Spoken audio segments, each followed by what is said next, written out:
I rise today to speak to Bill C-38 and the Omnibus Budget Bill of more than 450 pages.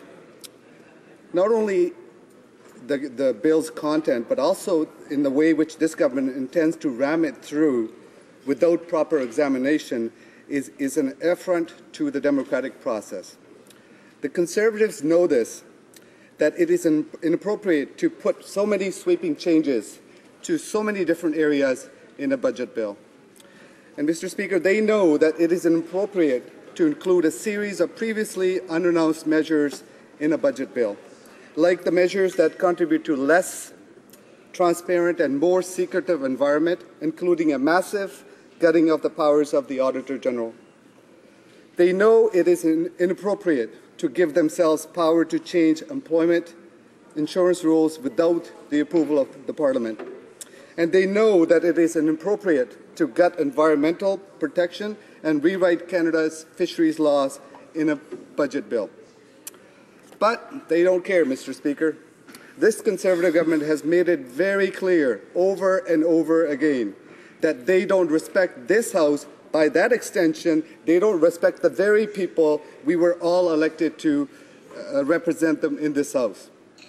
Mr. Speaker, I was elected to represent the people of my constituency, my community, and they expect more than this government that does not even blink while undermining this Parliament by tabling a massive bill that goes far beyond the budget. Clearly, their objective is to ram through their radical Conservative agenda while hiding from oversight and avoiding accountability. In an attempt to restore some sanity to this House and to ensure proper review of this bill, which is mostly made up of non-financial elements, the New Democrats have asked the government to work with us, and that is why yesterday we asked the Parliament to split this bill in order to allow an appropriate review of this bill, which must include relevant committees' hearings from experts about these proposed sweeping changes. Instead, what the Conservatives have proposed is to create a monster subcommittee to study all the changes, which is just another way to avoid accountability for measures they are hiding in this Trojan horse budget bill. A budget bill that does not help our economy or get people back to work, most certainly does not represent the priorities of people in Surrey North or people across this country. Mr. Speaker, last month I held a public forum on the budget in my riding, in my community, to ask my constituents what their concerns and priorities were. They said they didn't understand why this government would add 2 more years before they can qualify for OAS when the program has been proven to be sustainable. Both the PVO and the government's own research team has shown that the program is sustainable. They could not comprehend why a Conservatives would cancel the long gun registry when it helps to save lives, and that they thought the government's insistence on destroying the registry records is ridiculous and reckless. My constituents further told me that they didn't understand why this government is paying lip service the problem of foreign credentials, assessment and recognition, and not addressing the real shortage of doctors and nurses and medical professionals in our hospitals. They want a national transit strategy and effective transit to facilitate economic growth in our region. They don't understand why this government wouldn't make the priority when every other G8 country but Canada has a national transit strategy. Mr. Speaker, they were very concerned about the protection of salmon habitat and the small and medium-sized fishing industry in coastal British Columbia. They wanted the government to protect our food security, implement the labeling of GMO foods, and they also don't understand why the Conservatives would dismantle the wheat board that was protecting our farmers. Mr. Speaker, they further told me that they don't want the gutting of the environmental protection and removal of accountability that we see in Bill C-38. But the Conservatives aren't listening to Canadians, and they aren't certainly listening to the people of my community or the full 80% of the British Columbians that oppose the Northern Gateway pipeline. Instead, they have done exactly what we have come to expect from this government, Mr. Speaker. Exactly what they want, with no regards or respect for the people of country or the democratic process by which it should be governed. Mr. Speaker, we all know that what Conservatives do when they don't like rules, they either break them or they undermine Parliament to change them, like changing the rules to undermine an entire environmental review and oversight so they can ram through a reckless pipeline project that puts the coastline of BC and communities and local economies in peril.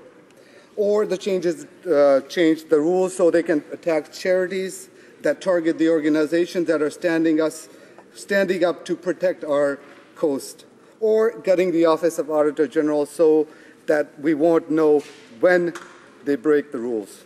Mr. Speaker, and those are just a few of the highlights, what we see in this bill.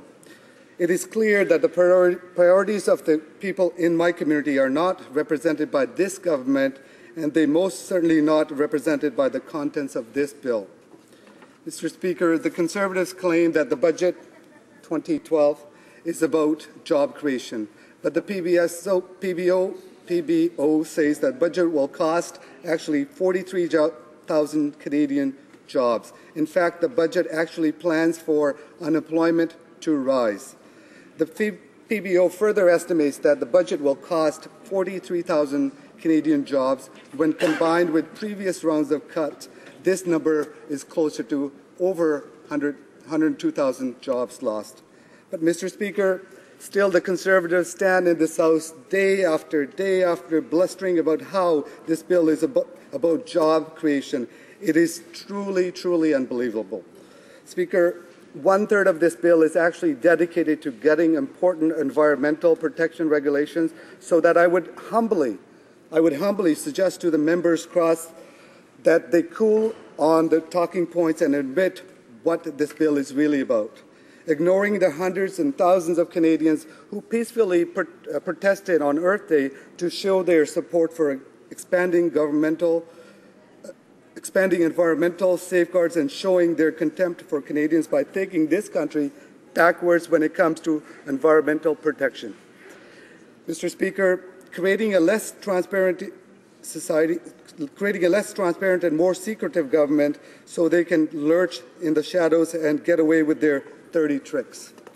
Mr. Speaker, proper oversight is a cornerstone of our parliamentary democracy, of any democracy, and New Democrats will fight for proper oversight and accountability. We will not allow the Conservatives to quietly sneak through these far-reaching changes. Trojan horse budget bills cannot become new norm. So if the government is not afraid of being held accountable, they should agree to work with us in order to split the bill into proper committees. Separating the bill makes sense, Mr. Speaker. It would allow for a full study with proper expertise at the table. Then we would be able to make decisions that will benefit our country. And it would also allow opposition members to do their jobs and provide proper oversight. And it would also help the backbenchers in the Conservative government to have input into this budget bill. My sincere hope is that Conservatives will take a step back, think about the consequences of undermining Parliament and removing oversight and accountability from our democracy. Mr. Speaker, I hope they will consider the consequences of seriously eroding the trust Canadians have in this House, which is precisely what they are doing with this bill. Thank you, Mr. Speaker.